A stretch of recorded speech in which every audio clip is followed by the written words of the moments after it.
Hello बच्चों. Now in this video we will study about the color in coordination compound. Coordination compound में colour कहाँ से आता है, वो किस तरीके से हमें कलर नजर आते हैं. चाहे वो कलर किसी भी ऑब्जेक्ट का हो, उसका एक रीजन होता है कि वाइट लाइट में 7 रंग होते हैं.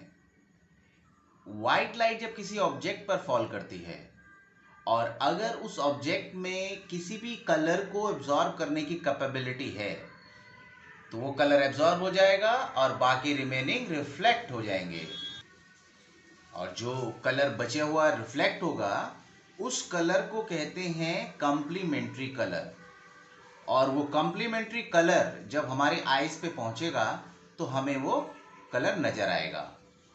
तो किसी भी ऑब्जेक्ट को कलरफुल दिखने के लिए उसके अंदर ऐसा कुछ होना चाहिए कि वो विजिबल रीजन की एक पार्ट ऑफ द एनर्जी को एब्जॉर्ब कर सके, ताकि जो बचा हुआ कॉम्प्लीमेंट्री पार्ट रिफ्लेक्ट होगा उससे हमें वो पर्टिकुलर कलर नजर आएगा जिस वेवलेंथ की लाइट वो रिफ्लेक्ट कर रहा है. ऐसे ही बच्चों, अगर ये ट्रांजिशन एलिमेंट है तो कॉम्प्लेक्स के अंदर जो डी ऑर्बिटल है वो लिगेंड के अप्रोच करने से 2 ऑर्बिटल में स्प्लिट अप हो जाता है. And if this d orbital has electron which can excite from lower energy d to higher energy d, so this energy जो डेल्टा ओ है, octahedral field splitting energy, it absorbs a part of white light. ये energy का difference किसी भी, ये जो light fall कर रही है इसकी एनर्जी के जो भी कॉरस्पॉन्डिंग वेव होगी that will get absorbed and the remaining दस विल गेट रिफ्लेक्टेड. और जो रिफ्लेक्ट होगा कॉम्प्लीमेंट्री कलर वो हमें नजर आता है. So D D transition is the main reason for the compound to be colored. Now you can note it. When white light falls on the complex where d orbital is partially filled, dd transition occurs. It absorbs a part of white light and the complementary part thus gets reflected, which produces the color. कहने का मतलब, अगर complex बच्चों D orbital या तो पूरा खाली हो या पूरा भरा हो तो भी डी डी ट्रांजिशन नहीं हो पाएगा. तो वो कैसे होंगे कोऑर्डिनेशन कॉम्प्लेक्स? वो कॉम्प्लेक्स बच्चों वाइट होंगे, क्योंकि जो वाइट लाइट इस पे फॉल करेगी वो सारी की सारी वाइट लाइट रिफ्लेक्ट हो जाएगी as there is nothing which can absorb energy.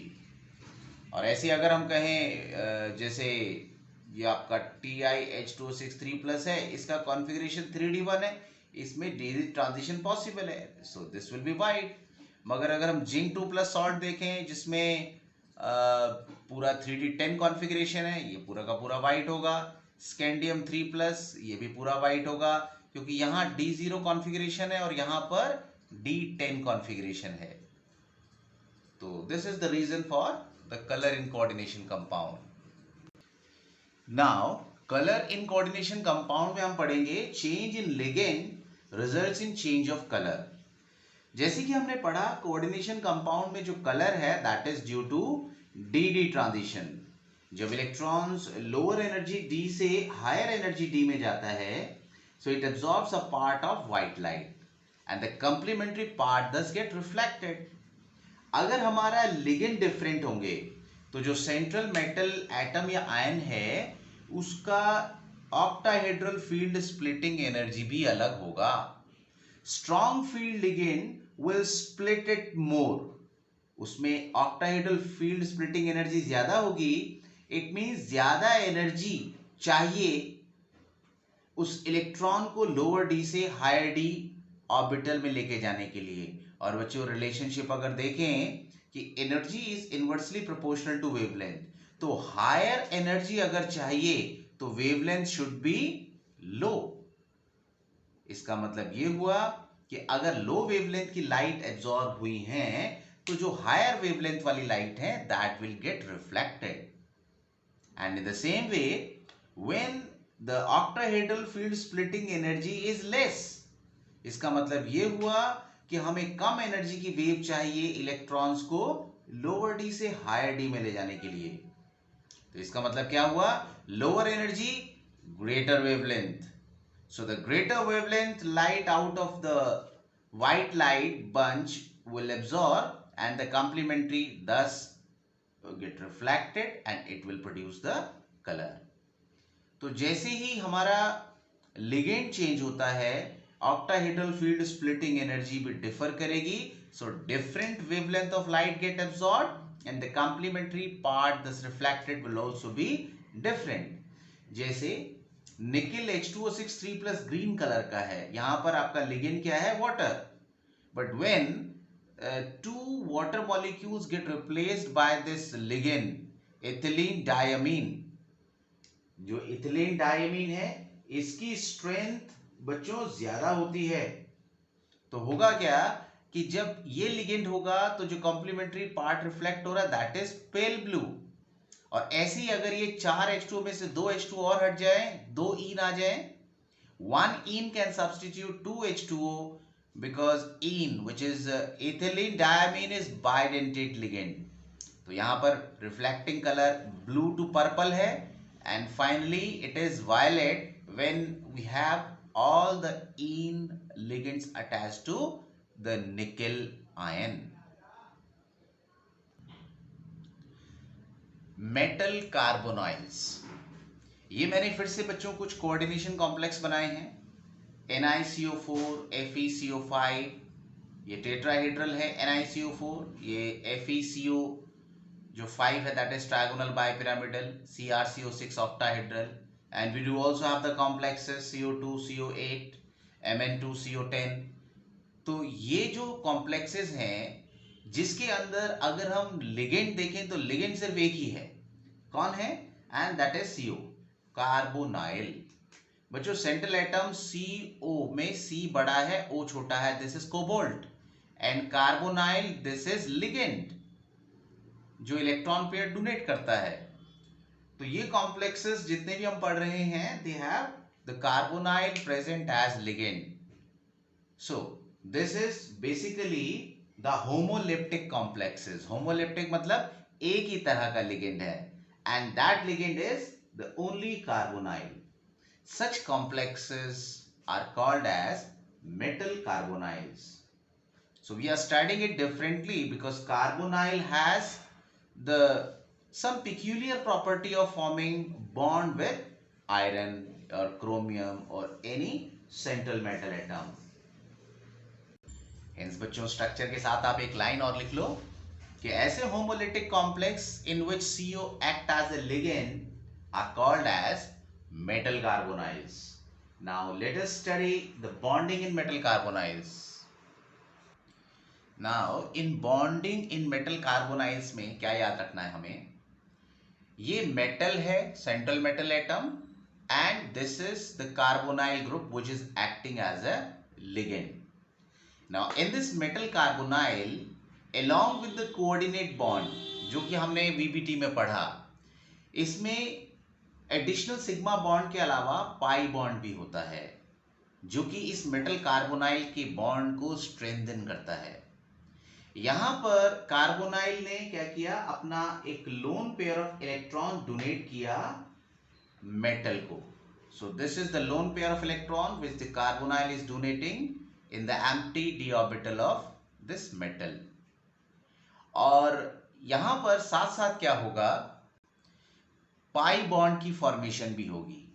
यहां तो सिग्मा बॉन्ड बन गया, पाई बॉन्ड बनेगा. ये जो मेटल का ऑर्बिटल है, now this is donating electron pair in the pi anti bonding orbital of this carbonyl ligand. तो ये पाई बॉन्ड बना रहा है by donating electron pair in opposite direction. So this strengthen the bond. This is called as synergic bonding. To the point फिर से एक बार देखते हैं. कार्बोनाइल का C lone pair of electron पहले मेटल के एम्प्टी ऑर्बिटल में डोनेट करता है, सिग्मा बॉन्ड बनाता है.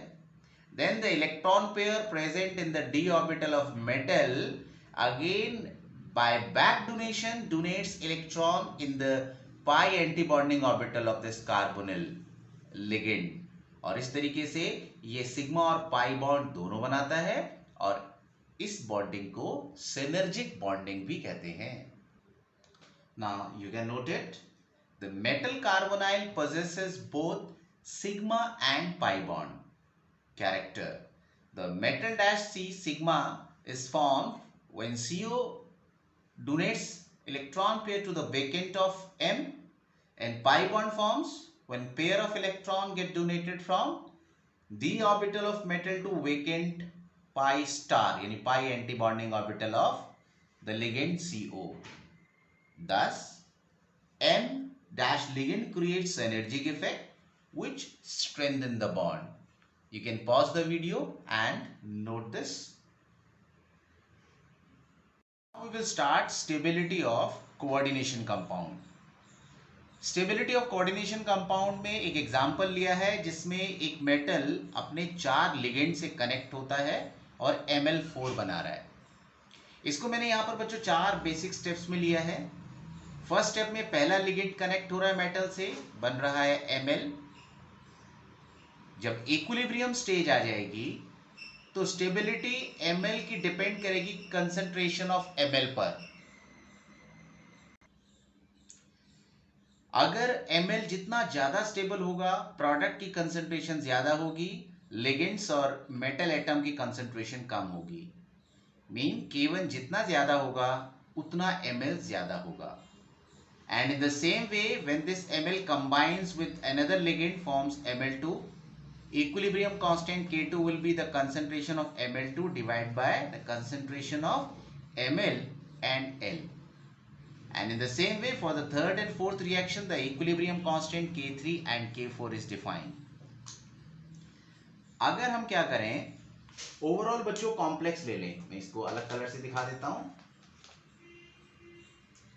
नाउ लेट, ये हमारा एक पूरा का पूरा कॉम्बिनेशन है Ml4 बनाने के लिए.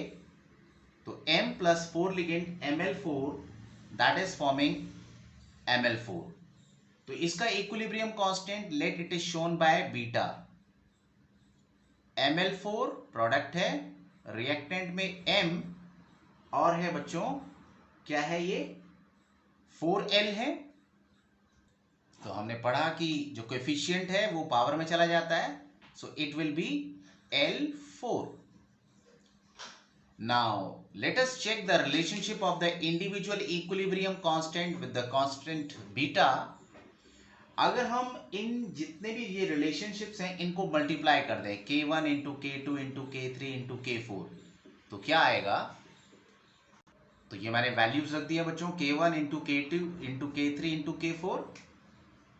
ये Ml से Ml कट गया, Ml2 से Ml2 कट गया, Ml3 से Ml3 कट गया. तो बचा रह गया बच्चों यहां पर Ml4 डिवाइडेड बाय ये बचा M और L 1 2 3 and 4, L की power 4, which is equal to beta. So overall equilibrium constant for the coordination compound is the multiplication of the equilibrium constant of the individual steps.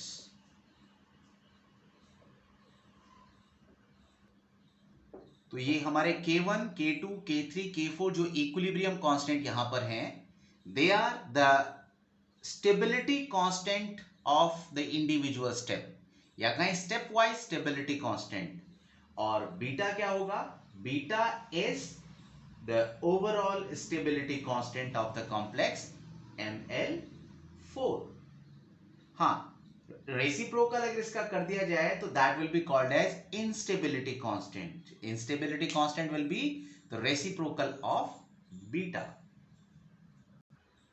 तो बच्चों आप लिख सकते हो, the equilibrium constant of each step of the complex reaction is called step wise stability constant. तो ये बच्चों K1, K2, K3, K4 क्या है, step wise stability constant. And the reciprocal of the stability constant जो beta है, which is the overall stability constant या equilibrium constant जो final equation का था, इसका अगर रेसिप्रोकल कर दें तो that is called as instability constant. And now if we check the factors which will decide the stability. पहला बच्चों, चार्ज ऑन मेटल. जो सेंट्रल मेटल एटम है, अगर उसके पास पॉजिटिव चार्ज की डेंसिटी ज्यादा है, ग्रेटर पॉजिटिव चार्ज है, तो वो लिगेंड्स के लोन पेयर को इजीली खींच कर रखेगा। And the second is basic character of the ligands. Ligand जितना ल्यूइस बेस है, जितना इजीली लोन पेयर डोनेट करेगा, उतना स्ट्रॉन्ग कॉम्प्लेक्स बनाएगा। So greater the basic character of the ligand, more stabler will be the complex.